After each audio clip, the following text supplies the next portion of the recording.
সংগ্রামী ঝিনাইদহবাসী, সমাজতান্ত্রিক মহিলা ফোরাম কর্তৃক আয়োজিত আজকের এই বিক্ষোভ মিছিল শেষে যে মানববন্ধন,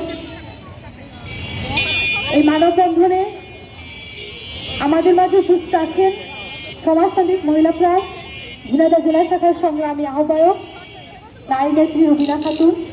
আমাদের মাঝে উপস্থিত আছেন আমাদের মহান পার্টি বাংলাদেশের সমাজতান্ত্রিক দল বাসদ ঝিনাইদহ জেলা শাখার সংগ্রামী আহ্বায়ক অ্যাডভোকেট আসাদুল ইসলাম আসাদ। আমাদের মাঝে উপস্থিত আছেন সমাজতান্ত্রিক ছাত্রফ্রন্ট ঝিনাইদহ জেলা শাখার সংগ্রামী আহ্বায়ক এবং জুলাই 2024-এর গণ অভ্যুত্থানে অন্যতম নারী নেত্রী শারমিন সুলতানা সহ বিভিন্ন অঞ্চল থেকে আগত সমাজতান্ত্রিক মহিলা ফোরামের নেতৃবৃন্দ। সবাইকে সমাজতান্ত্রিক মহিলা ফোরামের পক্ষ থেকে আমরা জানাই বিপ্লবী শুভেচ্ছা এবং অভিনন্দন।